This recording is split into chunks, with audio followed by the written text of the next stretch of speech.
Hello friends, मैं नीता भास्कर आप सभी लोगों का अपने यूट्यूब चैनल पर स्वागत करती हूं। और इंडियन हिस्ट्री में आधुनिक भारत के जो क्वेश्चन थे इंपॉर्टेंट वो मैं करा रही थी विविध में।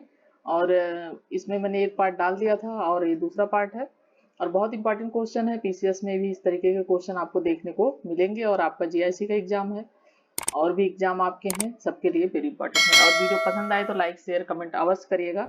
और 20 क्वेश्चन है इसमें और लास्ट तक वीडियो अवश्य देखें। चलिए शुरू करते हैं। किसने कहा था आजादी हमारी पहुंच के अंतर्गत है, इसे हम कसकर हमें इसे पकड़ना चाहिए? महात्मा गांधी, सुभाष चंद्र बोस, जवाहरलाल नेहरू, शौकत अली। किसने कहा था? फर्स्ट क्वेश्चन का हमारा राइट आंसर है, ये कहा था महात्मा गांधी ने। ठीक है, इसे महात्मा गांधी ने कहा था कि आजादी हमारी पहुंच के अंतर्गत है और हमें इसे कसकर पकड़ना चाहिए। सेकेंड क्वेश्चन है, निम्न में से किसने यह लिखा था कि भारत की मुक्ति महात्मा गांधी के नेतृत्व में नहीं होगी? ठीक है, एम.एन. जिन्ना, क्लीमेंट एटली, विंस्टन चर्चिल, सुभाष चंद्र बोस। किसने कहा था कि भारत की मुक्ति महात्मा गांधी के नेतृत्व में नहीं होगी? तो ये कहा था सुभाष चंद्र बोस ने। ठीक है, इसलिए इन्होंने कहा था क्योंकि ये गांधी के विचारों से तो प्रभावित थे, लेकिन जो उनका जो है सत्य और अहिंसा, इन सब चीजों की वजह से वो उन्हें लगता था कि इस तरीके से हमें आज़ादी की, अगर हम भीख मांगेंगे अंग्रेजों से तो हमें आज़ादी नहीं मिलेगी, इसलिए थोड़ा सा वो उनके विचारों के विरोध में रहते थे सुभाष चंद्र बोस। इसलिए इन्होंने कहा था कि भारत की मुक्ति महात्मा गांधी के नेतृत्व में नहीं होगी। थर्ड क्वेश्चन है, प्रत्येक वस्तु प्रतीक्षा कर सकती है परंतु कृषि नहीं। उपयुक्त कथन का श्रेय किसे दिया जाता है? जगजीवन राम को, जवाहरलाल नेहरू को, महात्मा गांधी को, सरदार पटेल को। तो थर्ड क्वेश्चन का हमारा राइट आंसर है जवाहरलाल नेहरू को। जवाहरलाल नेहरू ने कहा था कि प्रत्येक वस्तु तो प्रतीक्षा कर सकती है, इंतजार कर सकती है, लेकिन कृषि इंतजार नहीं कर सकती, और ये जवाहरलाल नेहरू जी का कथन है। फोर्थ क्वेश्चन है, किस वर्ष बंबई में पहली भारतीय कपड़ा मिल की स्थापना हुई थी? ते हुई थी 1818 में पहली बार भारतीय कपड़ा मिल की स्थापना हुई थी और ये हुई थी जो है वहां पे मुंबई में। ठीक है, मुंबई में हुई थी और जो कि पहली बार असफल हो गई थी और उसके बाद दूसरी बार ये हुई थी 1854 में। ठीक है, पहली बार असफल हो गई थी लेकिन दूसरी बार 1854 में हुई थी, फिर ये 1854 में सफल हुई थी। ठीक है, और क्या जगह का नाम था जहां पे हुई थी? कावरा जी। ठीक, कावरा जी नाम था जगह का, मुंबई में है ये। नेक्स्ट क्वेश्चन है, राजा जनता के लिए बने हैं, जनता राजा के लिए नहीं बनी है। राष्ट्रीय आंदोलन के दौरान निम्नलिखित में से किसने यह वक्तव्य दिया था? सुरेंद्र नाथ बनर्जी ने, बी है आरसी दत्त ने, सी है दादा भाई नौरोजी ने, या गोखले ने? किसने कहा था? फिफ्थ क्वेश्चन का हमारा राइट आंसर है सी, दादा भाई नौरोजी ने। दादा भाई नौरोजी ने कहा था कि जनता राजा के लिए नहीं बनी है, राष्ट्रीय आंदोलन के राजा जनता के लिए बने हैं लेकिन जनता राजा के लिए नहीं बनी। राष्ट्रीय आंदोलन के दौरान इन्होंने यह वक्तव्य दिया था। नेक्स्ट क्वेश्चन है, भारत में बॉय स्काउट, बाल्चर और सिविल गाइड आंदोलन का जन्मदाता था? Charles Andrews, Robert Montgomery, Richard Temple, Baden Powell. तो हमारा सिक्स क्वेश्चन का हमारा राइट आंसर है डी, बेडन पावेल। ठीक है, और स्काउट और जो ये स्काउट और बालचर जो सिविल गाइड है बॉय स्काउट, इसका पहली बार जो है आंदोलन का प्रारंभ हुआ था यूनाइटेड किंगडम में हुआ था, यूके में हुआ था ये। ठीक है, कहाँ पे हुआ था? ये यूके में हुआ था पहली बार। और जब लॉर्ड बेडन पावेल ने 1907 में ब्राउन सी द्वीप में एक जो है स्काउट कैंप स्थापित किया था। ठीक है, किसने किया था? लॉर्ड बेडन पावेल ने 1907 में 1907 में किया था। ब्राउन सी द्वीप में, जो सी द्वीप था ये जो है ये आइसलैंड था, वहां पे एक स्काउट कैंप स्थापित किया था और वहीं पे ये इस शब्द का इस्तेमाल हुआ था और उसके बाद ये धीरे धीरे पूरे विश्व में जो है ये फैल गया था इस शब्द का प्रयोग। और भारत में बॉय स्काउट, बालचर, सिविल गाइड आंदोलन के जन्मदाता यही थे, पावेल। ठीक है, और 1909 में भारत में स्काउटिंग 1909 और गाइडिंग 1911 में प्रारंभ हुई थी। तो भारत में कब प्रारंभ हुई थी? भारत में प्रारंभ हुई थी ये 1909 और 19 गाइडिंग स्काउट, 1919 में स्काउट और गाइडिंग जो है प्रारंभ हुई थी, ये हुई थी, गाइडिंग हुई थी इसमें 1911 में, ठीक है, प्रारंभ हुई थी और पहली बार इस शब्द का प्रयोग हुआ था यूके में। चलिए नेक्स्ट क्वेश्चन है, भारत के स्वतंत्रता से संबंधित निम्न कथनों में से कौन सा एक सही नहीं है? क्या पूछा है, सही नहीं है? रॉलेट एक्ट से सार्वजनिक कोष की एक लहर उमड़ी जिसके फलस्वरूप जलियांवाला बाग नरसंहार हुआ और सुभाष चंद्र बोस ने फॉरवर्ड ब्लॉक गठित किया था। और सी है भगत सिंह हिंदुस्तान रिपब्लिकन एसोसिएशन के संस्थापकों में से एक थे और 1983 में कराची के कांग्रेस अधिवेशन में गांधी इरविन समझौते का विरोध हुआ था। तो इसमें से पूछा है कि कौन सा सही नहीं है और राइट आंसर हमारा है डी। ठीक है, कौन सा सही नहीं है तो हमारा राइट आंसर है डी। क्योंकि देखिए 1930 में लंदन में प्रथम जो गोलमेज सम्मेलन हुआ था उसका कांग्रेस ने विरोध किया था और जिससे यह सम्मेलन निष्फल हुआ था क्योंकि कांग्रेस ने उसमें वो भाग नहीं लिया था।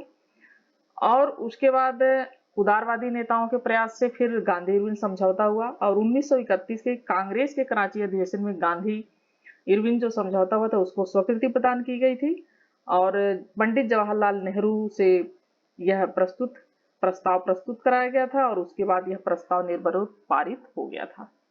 ठीक है, तो इसमें ये सही नहीं है, गांधी इरविन समझौते का विरोध हुआ था। नेक्स्ट है, जवाहरलाल नेहरू के विषय में निम्नलिखित कथनों पर ध्यान दीजिए। वे 1947 में कांग्रेस दल के अध्यक्ष थे। उन्होंने संविधान सभा की अध्यक्षता की। भारत के स्वतंत्रता पूर्व उन्होंने संयुक्त प्रांत में प्रथम कांग्रेस मंत्रिमंडल बनाया था। इन कथनों में से कौन सा सही है? ठीक है, इसमें कौन सा सही है? 8 क्वेश्चन है और राइट आंसर हमारा है इसमें डी। ठीक है, क्योंकि इसमें से कोई भी सही नहीं है। ठीक है, क्योंकि जवाहरलाल नेहरू कांग्रेस दल के जो स्वतंत्रता से पूर्व हुआ था मंत्रिमंडल के सदस्य उसमें नहीं थे ये, और उन्होंने संविधान सभा की अध्यक्षता नहीं की थी। संविधान सभा की अध्यक्षता की थी सच्चिदानंद सिन्हा ने, जो अस्थायी अध्यक्ष थे सच्चिदानंद सिन्हा। ठीक है, सच्चिदानंद सिन्हा जो थे वो उन्होंने इसकी अध्यक्षता की थी और जो अस्थायी अध्यक्ष थे बाद में ये थे अस्थायी अध्यक्ष। ठीक है, और फिर उसके बाद अस्थायी अध्यक्ष कौन थे? ये थे अस्थायी अध्यक्ष थे डॉक्टर राजेंद्र प्रसाद। ठीक है, अस्थायी अध्यक्ष कौन थे? राजेंद्र प्रसाद। तो इसलिए ये इसमें से चीजें ये सही नहीं है। चलिए 9th क्वेश्चन है, मैं एक समाजवादी और गणतंत्रवादी हूं, मुझे राजाओं और राजकुमारों में विश्वास नहीं। यह वक्तव्य संबंधित है नरेंद्र देव से, अच्युत पटनायक से, जयप्रकाश नारायण से या जवाहरलाल नेहरू से? राइट आंसर हमारा है डी, जवाहरलाल नेहरू से यह कथन संबंधित है कि मैं समाजवादी और गणतंत्रवादी हूं और मुझे राजाओं और राजकुमारों में विश्वास नहीं है। 10th क्वेश्चन है, निम्नलिखित में से किसे भारत में साम्यवाद का उच्चतम पुजारी कहा गया है? जवाहरलाल नेहरू को, आचार्य नरेंद्र देव को, एम.आर. मसानी को, अशोक मेहता को? 10th क्वेश्चन का हमारा राइट आंसर है जवाहरलाल नेहरू को।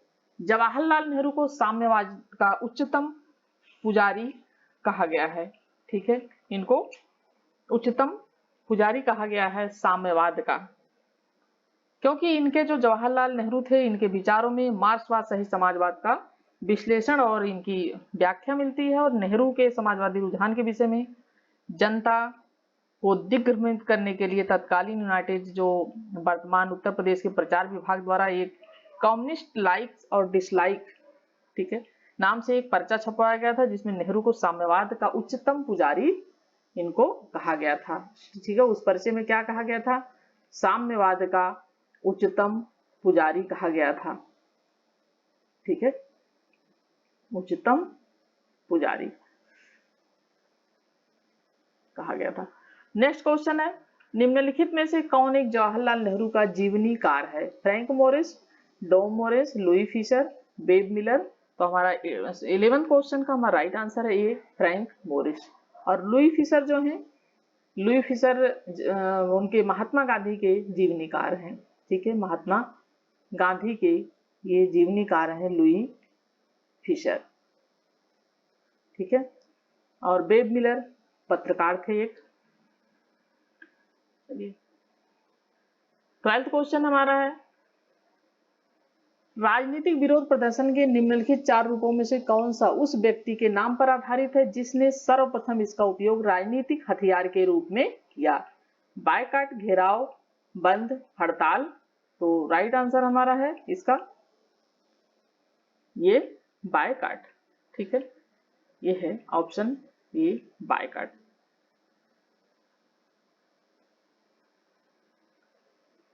नेक्स्ट क्वेश्चन है, निम्नलिखित कथनों पर विचार कीजिए। आर्य समाज की स्थापना 1878 में हुई थी। अल हिलाल को मौलाना अबुल कलाम आजाद ने प्रकाशित किया था। लाला लाजपत राय द पीपुल्स समाचार पत्र से संबद्ध नहीं थे। कलकत्ता के प्रसिद्ध प्रेसिडेंसी कॉलेज पूर्व हिंदू कॉलेज की स्थापना राजा राम मोहन राय ने की थी। तो इसमें से कौन से कथन सही हैं? ठीक है, और 13 क्वेश्चन है और राइट आंसर हमारा है सी। इसमें से पहला सही है, आर्य समाज की स्थापना हुई थी 1878 में स्वामी दयानंद सरस्वती द्वारा। किसने की थी? स्वामी दयानंद सरस्वती ने की थी 1878 में। और अल हिलाल को मौलाना अबुल कलाम आजाद ने प्रकाशित किया था, ये भी सही है। और ये सही नहीं है। और 4th सही है हमारा, ये कलकत्ता के प्रसिद्ध प्रेसिडेंसी कॉलेज पूर्व हिंदू कॉलेज की स्थापना राजा राम मोहन राय ने की थी डेविड हेयर के साथ मिलकर। ठीक है, डेविड हेयर के साथ मिलकर इन्होंने की थी हिंदू कॉलेज की स्थापना। चलिए नेक्स्ट क्वेश्चन है, निम्नांकित घटनाओं में से कौन सी घटना कालक्रम के अनुसार तीसरे स्थान पर आती है? चंपारण आंदोलन, असहयोग आंदोलन, भारत छोड़ो आंदोलन, दांडी मार्च।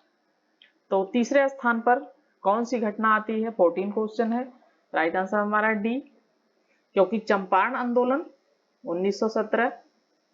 ठीक है, असहयोग आंदोलन जो है, ठीक है, असहयोग आंदोलन 1920 और भारत छोड़ो आंदोलन 1942 और दांडी मार्च 1930। ठीक है, तो इस तरीके से तीसरे नंबर पे हो जाएगा दांडी मार्च, उसके बाद 4th नंबर पे हो जाएगा 1942 में भारत छोड़ो आंदोलन। 15 क्वेश्चन है, भारतीय राजनीति में 1947 के बाद किस महिला ने सर्वाधिक योगदान दिया था? तरुणा आसफ अली ने सर्वाधिक योगदान दिया था 1947 के बाद। भारत छोड़ो आंदोलन में भी इनका नाम आता है और इन्होंने भारत छोड़ो आंदोलन में भी साथ दिया था तरुणा आसफ अली ने।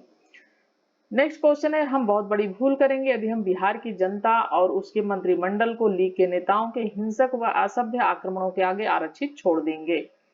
वर्ष 1946 में यह बात किसने की थी? महात्मा गांधी ने, जवाहरलाल नेहरू, राजेंद्र प्रसाद ने, सरदार पटेल ने। और हमारा राइट आंसर है सरदार पटेल ने। यह कहा था कि हम बहुत बड़ी भूल करेंगे यदि हम बिहार की जनता और उनके मंत्रिमंडल को लीग के नेताओं की हिंसक व असभ्य आक्रमणों के आगे आरक्षित छोड़ देंगे। तो सरदार पटेल जी ने ये कहा था। नेक्स्ट क्वेश्चन है, किसने 1921 में पहली बार पूर्ण स्वतंत्रता की मांग को उठाया? मोहम्मद अली जिन्ना, पंडित जवाहरलाल नेहरू, महात्मा गांधी, मौलाना हजरत मोहानी। और ये उठाया था 1921 में पहली बार पूर्ण स्वतंत्रता की मांग को मौलाना हजरत मोहानी ने। नेक्स्ट है, भारत विभाजन के लिए मोहम्मद अली जिन्ना को सर्वाधिक उत्तरदायी किसने ठहराया? लॉर्ड कर्जन, लॉर्ड इरविन, लाल नीलिथिगो, लॉर्ड माउंटबेटन ने। 18 क्वेश्चन का हमारा राइट आंसर है लॉर्ड माउंटबेटन ने सर्वाधिक जिम्मेदार ठहराया था मोहम्मद अली जिन्ना को भारत विभाजन के लिए। ठीक है, नेक्स्ट क्वेश्चन है, निम्नलिखित में से किसने 31 दिसंबर 1928 को दिल्ली में हुए सर्वदलीय मुस्लिम सम्मेलन की अध्यक्षता की थी?